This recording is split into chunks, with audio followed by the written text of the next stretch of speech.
The plane was buzzing with passengers settling in, overhead bins clicking shut, when a moment of tension quietly erupted at 14A. A white woman, confident and impatient, strode down the aisle, scanning the rows as if she owned the place. But no. One could have predicted the look on her face when she reached a certain seat and froze. Across from her sat a composed black man in a tailored suit, calmly adjusting his briefcase. He was not just any passenger.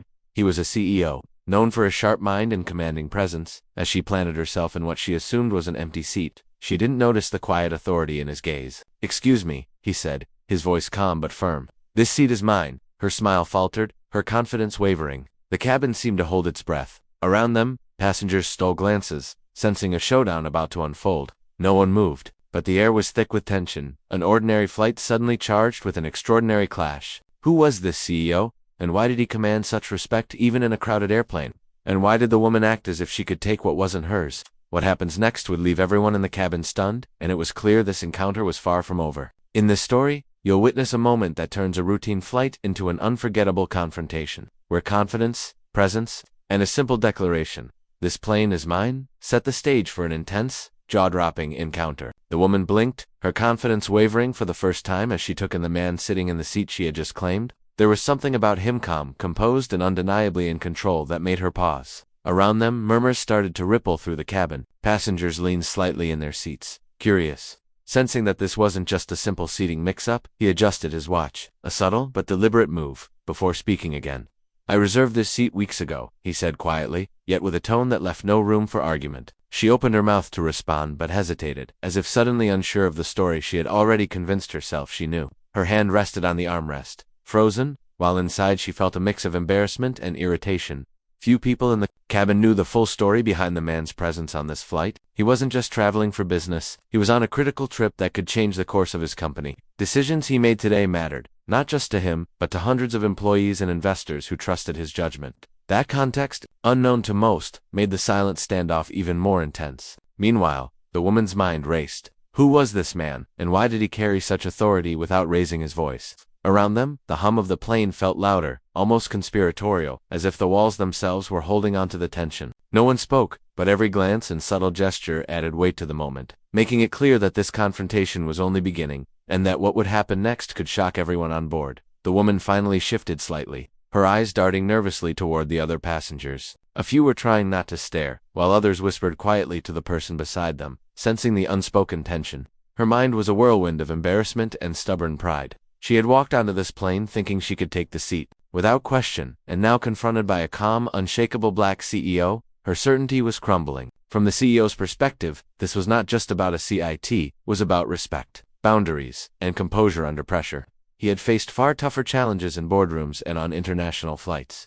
But there was something almost surreal about this encounter. As he watched her hesitate, he wondered whether this was a test of patience or just human error fueled by entitlement. Either way, he knew he couldn't back down. The quiet authority he carried was not for show, was a reflection of years of discipline and experience. Meanwhile, the flight attendants exchanged subtle glances. Aware of the escalating tension, one leaned closer to the cockpit, discreetly informing the captain that something unusual was unfolding in the cabin. Other passengers, sensing the drama, reached for their phones, some to record, others just to observe. Every minor movement, the woman's hand brushing the armrest, the CEO adjusting his briefcase, seemed amplified, magnifying the silent standoff in the back of the cabin. A family with children watched nervously, unsure whether the confrontation would escalate. On one side, it was a story about entitlement. On the other, about presence, authority, and composure. And as the plane continued its taxi toward the runway, everyone on board felt the suspense build, knowing that the next words spoken could ignite a moment that none of them would forget. The cabin felt heavier with every passing second.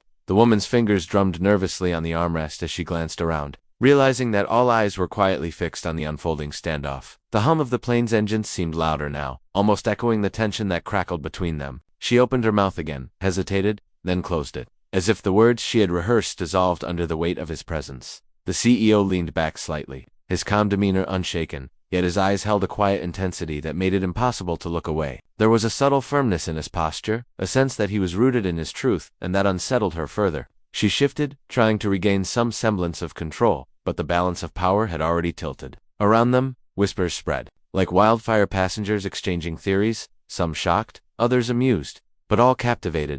From the corner of the cabin, a flight attendant subtly approached, ready to intervene, but unsure whether stepping in would escalate things further. The woman's anxiety spiked. She could feel every eye on her, every judgment unspoken but palpable. She knew backing down would be humiliating, yet pressing forward could make her look reckless. Meanwhile, the CEO's mind was calm but alert. He understood the unspoken dynamics at play, not just the confrontation over a seat, but the social tension, the assumptions, and the pride intertwined in this moment. Every micro-movement mattered. The shuffle of the woman's bag, the click of her shoes against the floor, the subtle lean of his body in response. As the plane's engines roared louder, signaling imminent takeoff, the moment reached a breaking point. Silence and anticipation hung in the air, every passenger holding their breath, wondering what would happen next when two worlds collided in the middle of a simple airplane aisle. Just as the tension seemed unbearable, a sudden voice from behind pierced the silence. "Excuse me, ma'am, sir, but there seems to be a serious mix-up with your tickets." A young flight attendant hurried down the aisle, holding a tablet with the boarding information. Passengers craned their necks, curiosity and anticipation mounting. The woman froze, her confident stance faltering further, while the CEO raised an eyebrow. Already sensing that the situation was about to take an unexpected turn, the attendant scrolled through the details, eyes widening slightly. "It appears," she said cautiously, "that this seat isn't just reserved by Mr. Kit's part of a priority upgrade package for our VIP passengers. And, sir, you are listed as the primary VIP for this flight." A murmur ran through the cabin. The woman's face went pale. What she had assumed was a simple confrontation over entitlement was now layered with corporate privilege and a level of authority she hadn't anticipated. The CEO remained calm, but the tension shifted. This was no longer just about pride, it was about recognition, authority, and the invisible hierarchy of power in the cabin. Passengers who had been quietly watching now leaned forward, sensing that the stakes had escalated beyond a seating dispute. Even the flight attendants stiffened, aware that this could turn into a bigger scene if handled incorrectly. The woman's mind raced, her pride clashing with the reality unfolding before her. Every decision she made now could either salvage her dignity or make her mistake unforgettable. The air was thick with suspense as the plane's engines continued to hum, and the unspoken question lingered, in a clash of confidence, authority, and unexpected VIP status. Who would truly claim control before the plane even left the ground? The flight attendant hesitated, glancing between them as the tension hovered like static in the air. The woman's pride was slipping away, yet she still managed a faint, shaky smile. "I'm sure it's just a mistake," she muttered, trying to sound calm. But before anyone could respond, the captain's voice came through the intercom. "Ladies and gentlemen, before we depart, I'd like to welcome a special guest aboard today, the owner of this aircraft and the head of our parent company."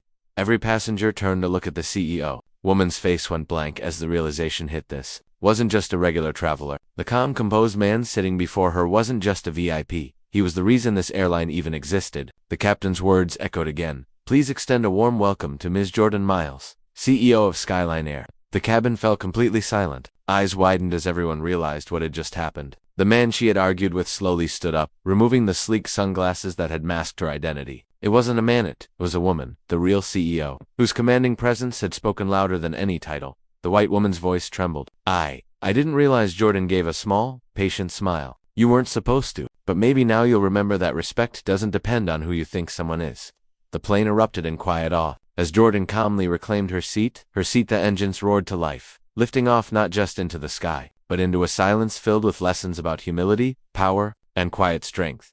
As the plane climbed steadily into the clouds, the cabin slowly settled. Conversations softened into whispers, and the tension that once filled the air turned into quiet reflection. The woman sat back in her seat, staring out the window, her earlier confidence replaced with humility. She kept replaying the moment in her mind, the moment she realized that the person she had dismissed was not only powerful but gracious enough to respond with calm instead of anger. Jordan, the black CEO and owner of the airline, simply opened her laptop and began typing, her focus steady as ever. She had dealt with situations like this before, yet each one reminded her why grace mattered more than reaction. The flight attendants moved gently through the aisle, offering drinks, their smiles respectful but a little awed. The passengers, too, seemed different, no quieter, thoughtful, as if they had all learned something about respect, perception, and leadership without a single lecture being given. When the plane finally landed, the woman hesitated before standing. Gathering her courage, she approached Jordan and whispered a sincere apology. Jordan smiled faintly and said, "Growth begins the moment you see people for who they truly are."